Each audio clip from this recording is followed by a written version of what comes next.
Since 2003, this is the Sports Source, East Tennessee's #1 sports talk show. Presented by Junk Be Gone, Phoenix Conversions. With your host, John Pennington. The Sports Source starts now. Good Sunday morning. Welcome into the Sports Source. We're happy to have you with us today. We've got 3 different sports to talk about: football, men's basketball, and even little women's basketball for you today. It's going to be a packed show, and we got a packed house. There are 8 of us here to opine for you, and hopefully we'll cover a topic that you'll be interested in somewhere along the next 90 minutes. Hopefully most of the topics you'll like, but we'll see. Let's get right into it. Our first segment of today's show is brought to you by Phoenix Conversions, and whether you are upgrading one truck or a fleet of them for your business, these folks offer everything under the sun. Exterior, interior, upgrades for performance, for storage, for better efficiency, and they offer daily specials. Check out their website, phoenixconversions.com, to learn more. They've been doing this since 1987. They are the leaders in all of East Tennessee in terms of souping up and getting your work fleet or just your work truck or just your home truck up to the specs you want to get them to. Phoenix Conversions. All right, I want to welcome in the first group of panelists, our basketball. I've divided into basketball and football today. We got Mark Pankratz, former Vol assistant coach, former Division I basketball player. We have Mike Strange, Hall of Fame sports writer, longtime sports writer Chuck Cavaleris, radio, TV. You've been everywhere. You've certainly been on this show since year one, day one, I think. Was it day one? No, that was many years ago. Yeah, No, it wasn't day one, but it was the first year. Okay, I was smart enough to keep you off Yes, the first really. show. Okay, very good. Guys, thanks for being here. Let's take a look at just some opening numbers and observations. Tennessee with an impressive showing yesterday, going to Kansas. And I know Kansas had a couple of guys out, but they didn't lose a lot of points from who was out after that fight. But to put up the fight they did, I didn't see it coming. I was surprised by the Tennessee effort. You look at how well they played at Kansas, a place we talked about last week, how difficult it is to go out there. Tennessee was even in shooting with them. They were 25 of 55. Kansas was 25 of 54. Rebounds, Tennessee out-rebounded them. Tennessee with more assists. Tennessee with more points in the paint. Eve Pons had an absolutely terrific day. Career-high 24 points, 7 rebounds, 3 block shots. Jordan Bowden, and we'll get to this a little bit later, seems to be through his slump. 19 points yesterday. John Fulkerson, 15 points, 12 rebounds. Good day for him. But here's where it went against you. Turnovers, you had 15. They continued to turn the ball over too much. Azubuike, you're talking about an NBA center, and he looked at yesterday. He was plus 19 in the plus-minus. And then for Tennessee, Josiah Jordan-James had maybe his worst game for UT with the turnovers, didn't score, minus 20 in plus-minus. Jalen Johnson, minus 18. Your thoughts, I'll open with these guys, and then we'll work it back to Mark. Talking about moral victories is a very dangerous thing, but I think when Rick Barnes tells his team, and then you hear them saying after the game, he told us now we can compete with any team in the country. Okay, in terms of building confidence, I think in this case that's a moral victory you take. I was surprised. We talked last week about College Game Day being there, and oh boy, this could be ugly. Wasn't ugly, and I think part of it shows the team is getting better. The other part is you got a really good basketball coach in Rick Barnes. Chuck and Mike, we'll start with you guys. I think that was the definition of a moral victory. Kansas is a team that can win the national championship. They've got the tools to do it, and their place is the toughest, as tough as any place to play in the country, and to go in there and be competitive. There were a couple of times it looked like it was going to get ugly, but they got Azubuike in a little foul trouble and had their winner to come back. So, yes, I think the pluses far outweigh the minuses for Tennessee. Yeah, I mean, you actually outscored Kansas by a point in the second half. And that's something to build on. I think the Rick Barnes quote was that, that to him it shows you're headed in the right direction. But do you build on this? I mean, it is a moral victory. I mean, you were a 13.5-point underdog, and the most you trailed was by 13. So you were doing something right. I mean, a lot of teams would have got blown out in that environment, especially when your bench only scores 1 point. Right. So.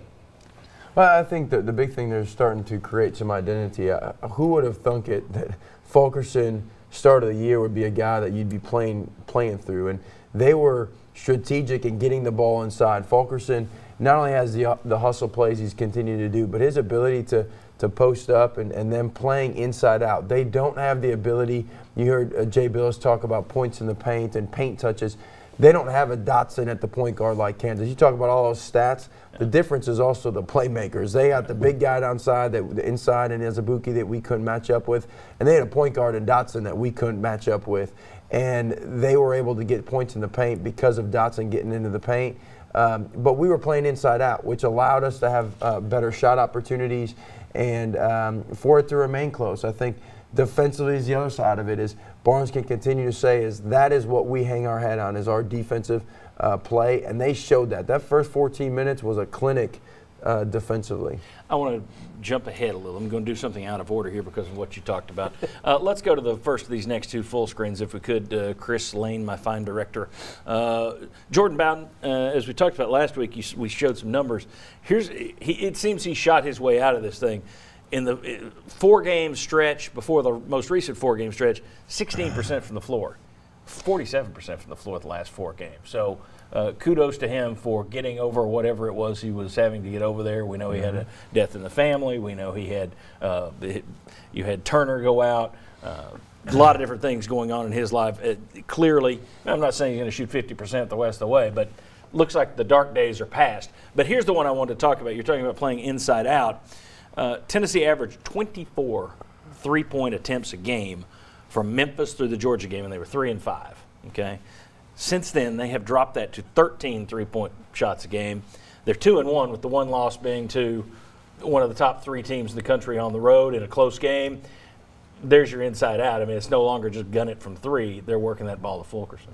Yeah, the other thing that's interesting, and I'm not saying this to start any controversy of did the coaches still believe in Bowden. But what's interesting is Kansas maintained Azubuike playing with 2 fouls in that first half, whereas Barnes and staff, they decided not to play Bowden in the first half with 2 fouls. We don't know that he was going to have the second half that he did have, but if they kept playing Bowden in the first half, what is the halftime? Is there a lead at halftime? Is the outcome different? But Bowden does absolutely look as though he's found where he can score and where his best shots are at. And you would think that it helps him at times getting the ball to the rim. I mean, I know he can still shoot the 3. I don't know. It's had not much of a statistic effect moving the 3-point line back almost 2 feet. It's been negligible across the country, but the numbers are down.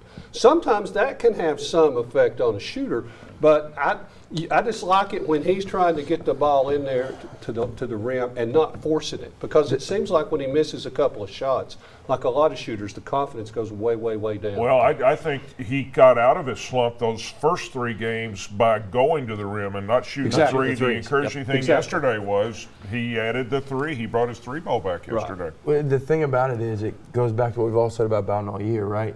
He is not the go-to guy. He's not the lead dog type of guy. And I think he's given up to the fact that, look, we've got to, as crazy as it still sounds for me to say, we've got to play through Fulkerson.